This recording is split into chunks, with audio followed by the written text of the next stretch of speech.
انجام آپ سب نے دیکھ لیا نا کہ امام حسین نے فرمایا اگر رے کی حکومت کے لیے مجھے قتل کرے تو فرمایا حکومت تو دور، تمہیں رے کی حکومت اور رے کی زمین کے گندم کا دانہ بھی نصیب نہیں ہوگا۔ اب انسان کو پتا ہو تم ایک حکومت کے لیے قاتل حسین بن رہے ہو، وہ حسین جو سیدہ شباب اہل جنت ہے۔ تو یہ عقل اگر آپ کی نسلوں کے اندر آ گئی، دو چیزیں سلیکشن اور ریلیشن، کہ میں نے کس چیز کو سلیکٹ کرنا ہے، دین کس چیز کے ساتھ ریلیشن بنانا ہے، ان دو چیزوں کی وجہ سے انسان تباہ و برباد ہو جاتا ہے۔ شادی کی غلط سلیکشن کی، جاب کے لیے غلط سلیکشن کی، سواری کے لیے غلط سلیکشن کی، کس محلے میں گھر لینا ہے غلط سلیکشن کی، کس بندے کو دوست بنانا ہے غلط سلیکشن کی۔ پھر سلیکشن کرنے کے بعد نیکسٹ مرحلہ ریلیشن کا ہوتا ہے۔ اب سلیکشن غلط تو ریلیشن میں پرابلمز آ جاتے ہیں۔ فرمایا اگر یہ دو چیزیں انسان عقل کے ذریعے سے چنے تو یہ زندگی میں حر بن سکتا ہے، سلمان فارسی بن سکتا ہے۔ سلمان کیوں بنا؟ کیونکہ سلمان نے کبھی علی کو نہیں چھوڑا۔ مولا فرماتے ہیں علی کو سلمان کچھ چیزوں کی وجہ سے پسند ہے۔ مولا کون سی چیز؟ فرمایا پہلی چیز سلمان فقیروں کے ساتھ بیٹھنا پسند کرتا ہے، یعنی اس کے پیچھے نہیں ہوتا کسی امیر کے ساتھ بیٹھوں، کیونکہ جب آپ کسی امیر کے ساتھ بیٹھتے ہو تو کہیں نہ کہیں لالچ کا عنصر ہوتا ہے۔ مالدار پارٹی ہے، پیسے والا آدمی ہے، ایم پی ہے، ایم این اے ہے، مشہور ہے، تو لالچ کا عنصر آ گیا نا۔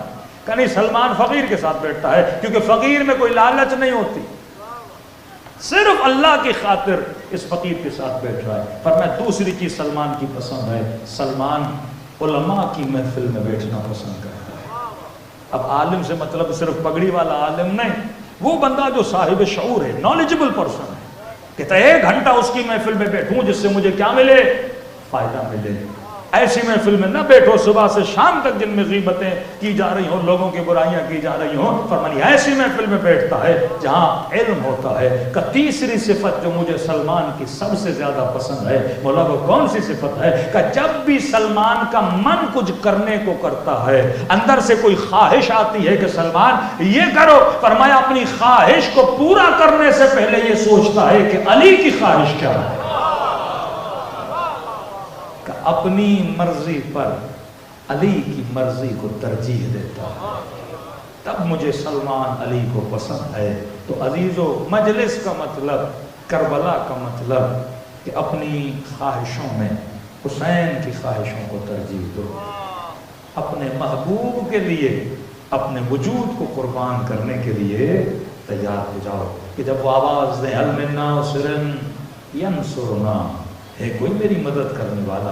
اب جب یہ مدد کے لیے نکلے تو راضی ہو اپنا سب کچھ قربان کرنے کے لیے تیار ہو جائے۔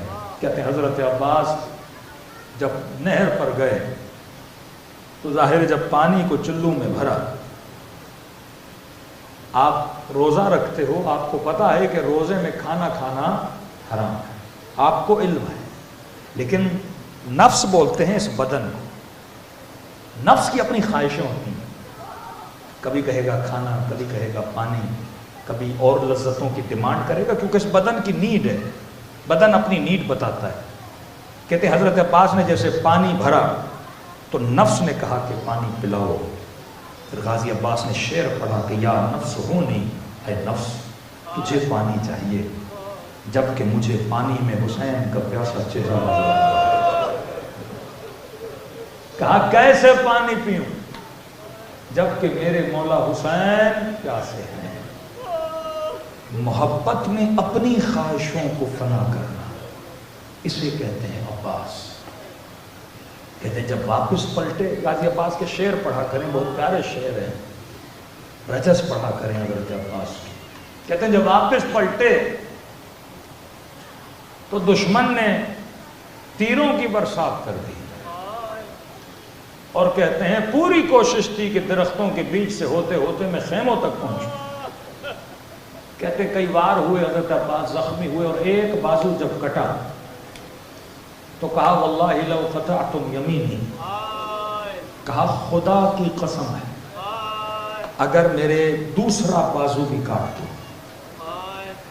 دو، وحامئا دینی، میں کبھی بھی اپنے دین کی حمایت سے ہاتھ نہیں ہٹاؤں گا۔ علماء پریشان ہیں کہ حضرت عباس سے دشمن کون سی ایسی ڈیمانڈ کر رہا تھا کہ عباس اپنے دین کو چھوڑ دو، یا کون سا خیمے تک جاتے جاتے کوئی دین کا مسئلہ تھا، یا کون سا غازی عباس کے ہاتھوں میں دین تھا کہ کہہ رہے ہیں اگر میرے بازو بھی کاٹ دو گے میں دین نہیں چھوڑوں گا. کا سمجھ نہیں آئی. یہاں نہ نماز کا، نہ روزے کا، نہ حج کا، نہ زکات کا کوئی ایسا مسئلہ نہیں، لیکن غازی کہہ رہے ہیں خدا کی قسم دونوں بازو کو کاٹو میں اپنے دین کو نہیں چھوڑوں. تو کہتے ہیں دیکھنا پڑے گا عباس کے ہاتھوں میں کیا تھا. تو پتا چلا ہاتھ میں مشق تھی. اب کہہ رہے سمجھ نہیں آتی مشق دین کیسے بنی. یعنی آج میں ایک گلاس کو دین بولوں، لاؤڈ کو دین بولوں. حضرت عباس کہہ رہے ہیں یہ مشق میرے لیے دین ہے، میرے دونوں بازوؤں کو بھی کاٹو میں اپنے دین کو نہیں چھوڑوں گا. کہا مشق دین کیسے بنی؟ کہا نہیں یہ چمڑے کی مشق دین نہیں. لیکن عباس دین کیوں کہہ رہے ہیں؟ کہا کیونکہ حسین نے کہا تھا پانی لاؤ.